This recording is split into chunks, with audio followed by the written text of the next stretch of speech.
Graça e paz, irmãos.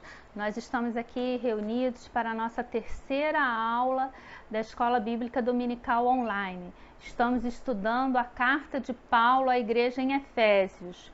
Na primeira semana nós tivemos a oportunidade de dar um panorama geral para os irmãos sobre o que era a cidade em Efésio, sobre as construções, sobre o povo, a questão espiritual, não é? Estivemos trabalhando ali toda essa parte. Na segunda aula nós estudamos ali os versículos, não é, de 1 a 14, não é, falando ali sobre a sorte de bênção. Paulo no versículo 3, não é, da carta, ele vai dizer: bendito Deus Pai do nosso Senhor Jesus Cristo, que nos tem abençoado com toda sorte de bênção. Nós somos um povo abençoado, não é? O Pai nos escolheu, Jesus nos redimiu e o Espírito Santo habita em nós, não é?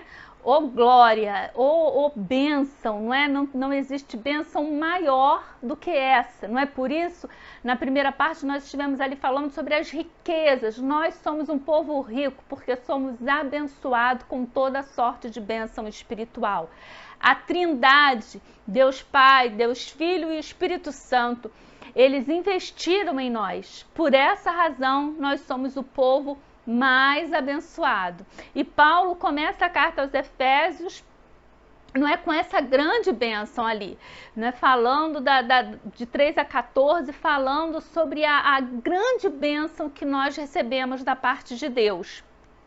E ele continua do versículo 15 ao versículo 23, agora ele vai falar, vai fazer uma grande intercessão pela igreja. Então a primeira parte do capítulo 1, ele vai falar sobre a bênção, né, que nós recebemos, e na segunda parte ele vai fazer uma intercessão. Então nós podemos dividir o capítulo 1 dessa carta aos Efésios em duas sessões. A primeira, bendiz a Deus por nos ter abençoado, não é?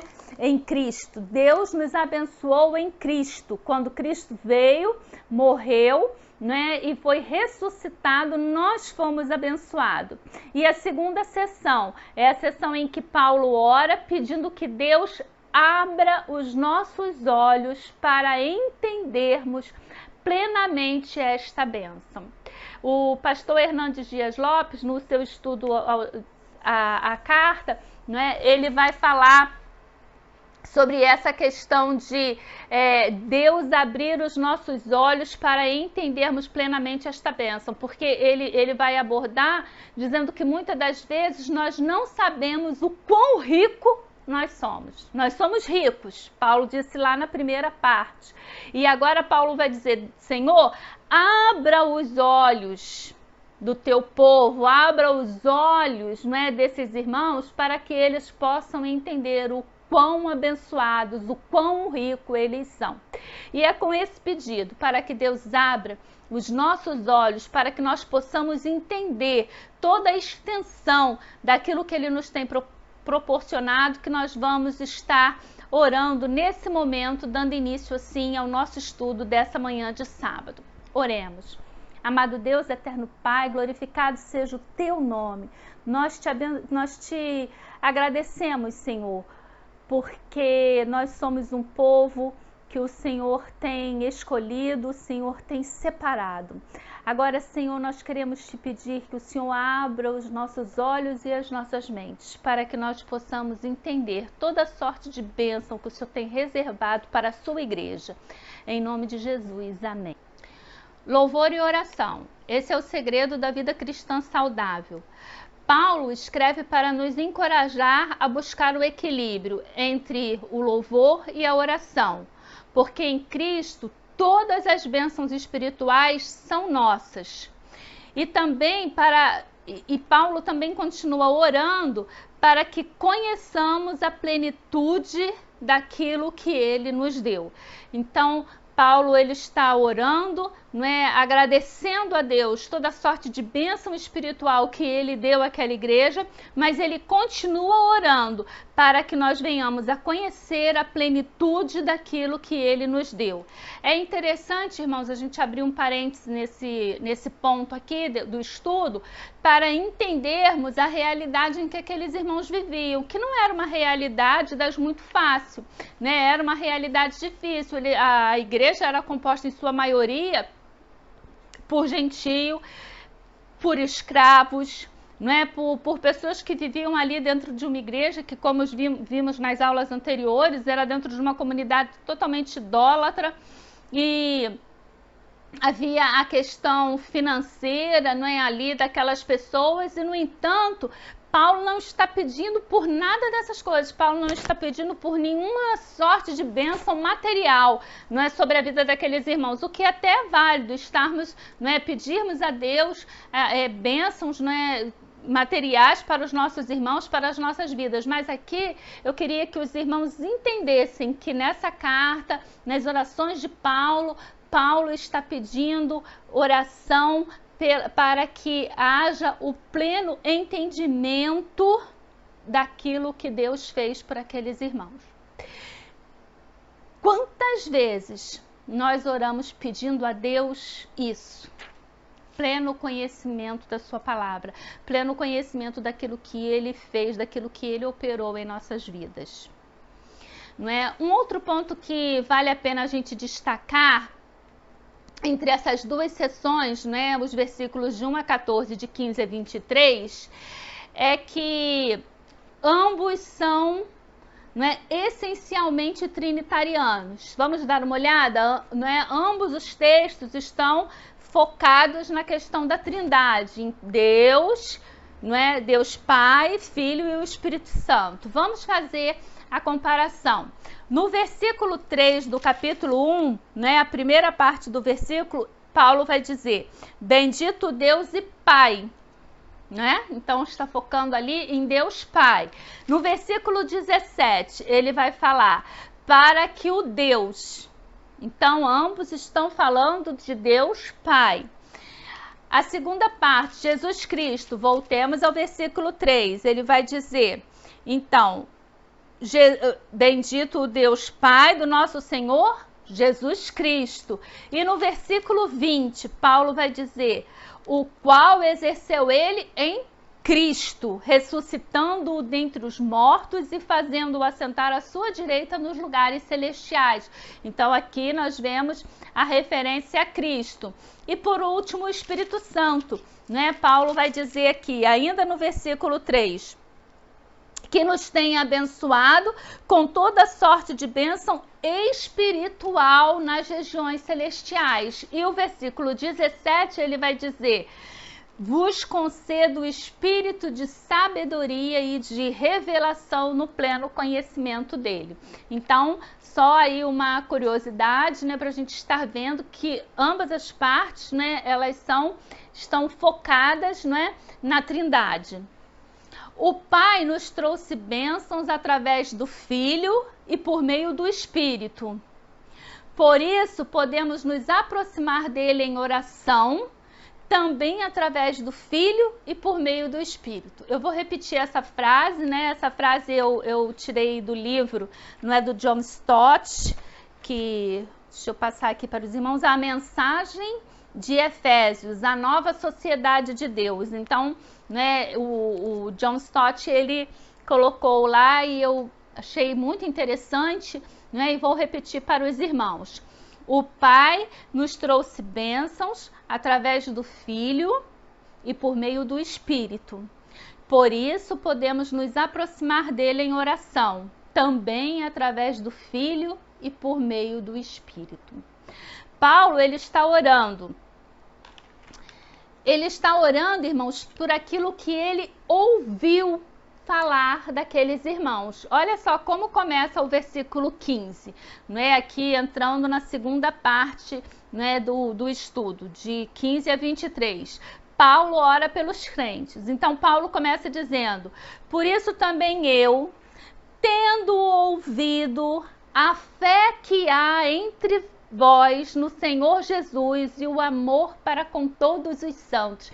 Então, Paulo aqui, ele está falando, olha, eu tendo ouvido a respeito da fé, né, que há entre vós no Senhor Jesus e o amor para com todos os santos, eu não cesso de dar graças a vós. Então, por vós, graça por vós. Então, Paulo está orando por uma coisa que ele ouviu dizer, não é? Daqueles irmãos. O amor e a fé daqueles irmãos já haviam, né, havia ultrapassado os limites da cidade. E Paulo, estando lá preso em Roma, ele ouviu falar da fé e do amor daqueles irmãos. Não é? Paulo reconhece que Deus é o autor de ambas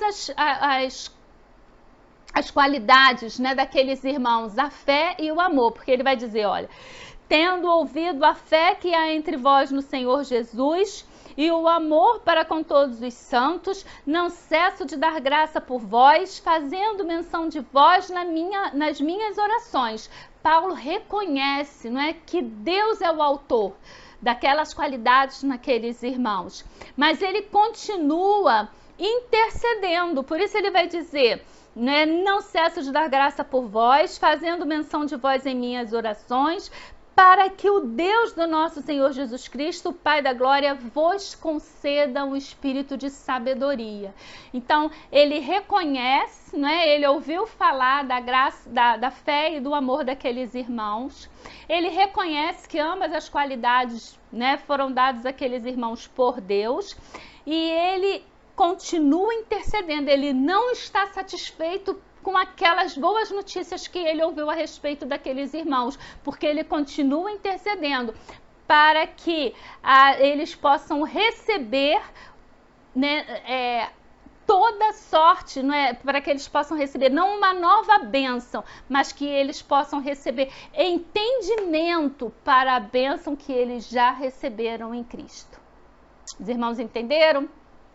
Então, Paulo, ele ora, não é? Ele reconhece que Deus é o autor de ambas as qualidades, não é, daqueles irmãos, a fé e o amor, mas ele continua intercedendo, não para que eles recebam uma segunda bênção, mas sim que eles reconheçam a extensão da bênção que eles já receberam.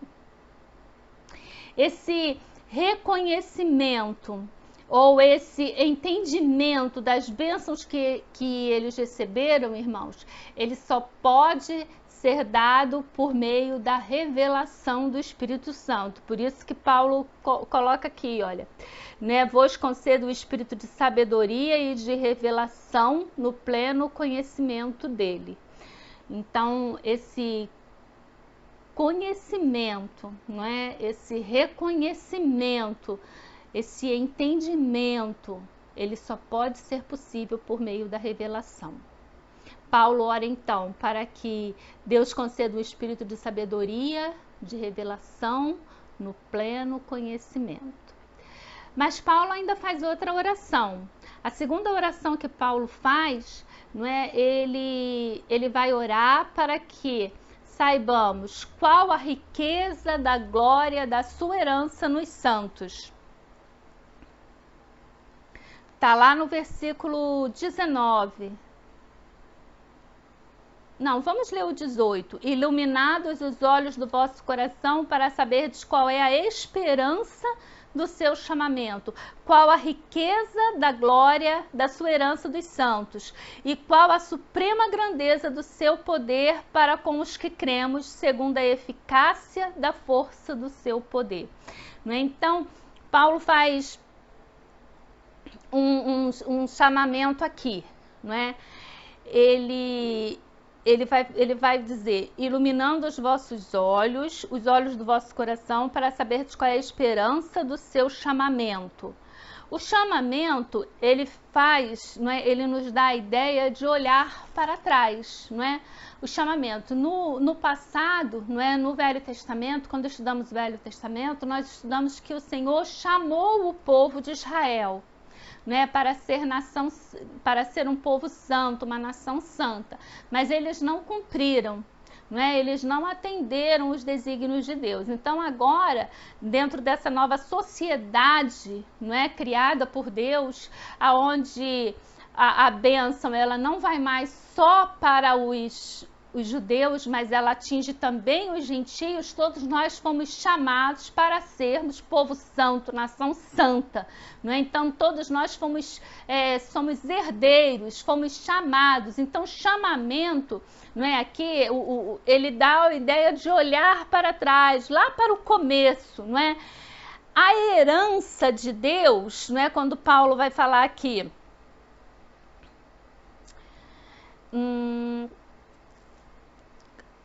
no versículo 18, ele vai falar sobre o chamamento. Iluminados os olhos do vosso coração, para saberdes qual é a esperança do seu chamamento, qual a riqueza da glória da sua herança nos santos. Não é? Paulo está falando, olha, para vocês recebam pleno conhecimento de Deus, para que vocês possam entender, não é, o seu chamamento, não é? Que Deus te chamou, né? Deus te escolheu, né? E agora ele vai dizer, para que você possa entender a respeito da riqueza da glória da sua herança nos santos. Quando ele fala de herança, ele está nos levando para o futuro. Então, chamamento passado, herança é o futuro, as bênçãos futuras da vida celestial que teremos, não é? Após a nossa morte, após a ressurreição, não é? Então ele está dando lá uma expectativa de vida futura. Então, passado, futuro. E quando ele fala do poder abrangente, Paulo está se referindo a esse período interino entre o chamamento, que é o passado, a herança, que é o futuro, né? E ele está falando aqui sobre esse poder. Em que momento ele vai falar? Olha, iluminados os olhos do vosso coração, para saberdes qual é a esperança do seu chamamento, né? Qual é a esperança, não é? E está se referindo lá ao chamamento passado. Qual a riqueza da glória da sua herança nos santos, futuro. Qual a suprema grandeza do seu poder para com os que cremos, segundo a eficácia da força do seu poder. Então, o poder, ele está se manifestando aqui, nesse período interino, entre o chamamento e a herança, entre o passado, não é, e o futuro. O poder se manifesta. Ele está aqui. Agora, de que forma? Não é? Paulo vai citar aqui 3 manifestações do poder. Primeiro, né, a primeira citação que Paulo vai fazer é aqui, quando ele diz no versículo 20, o qual exerceu ele em Cristo. Não é? Vou repetir o 19, é muito bonito, irmãos, e eu espero que vocês estejam realmente sendo revelados, né, por Deus, estejam entendendo, né, essa carta maravilhosa que Paulo escreveu para aqueles irmãos e que fala à igreja, que fala a cada um de nós até os dias de hoje. Então, olha, ele vai dizer: não cesso de dar graças por vós, fazendo menção de vós nas minhas orações. Então, Paulo está agradecendo, não é, a Deus pela vida daqueles irmãos. Mas ele não cessa de fazer menção desses irmãos nas orações dele. Para quê? Para que o Deus do nosso Senhor Jesus Cristo, Pai da glória, não é, ele intercede para que Deus, o Pai da glória, conceda àqueles irmãos, conceda a cada um de nós a revelação no pleno conhecimento dele. Pleno conhecimento, iluminando os vossos corações, não é? Para aqui a gente não pode esquecer, não é, que coração, eles achavam, não é, que o cérebro, né, que a função do saber estava no coração.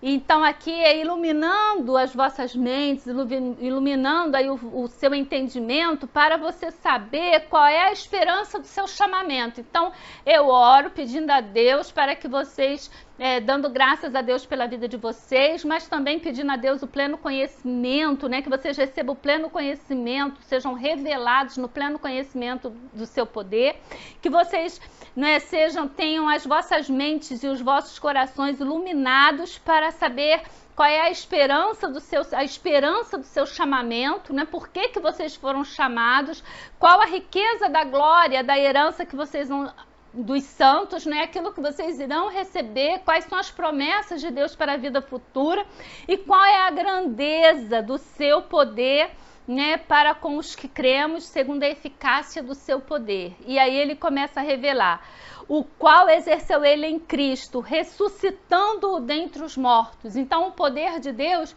né, Paulo vai dizer aqui nessa carta, 3 manifestações do poder de Deus. O primeiro que Paulo vai mencionar é Jesus ressuscitado dentre os mortos. Ele não permitiu que o cordeiro, não é, tivesse a sua carne putrificada pela morte, mas ele foi ressuscitado no 3º dia.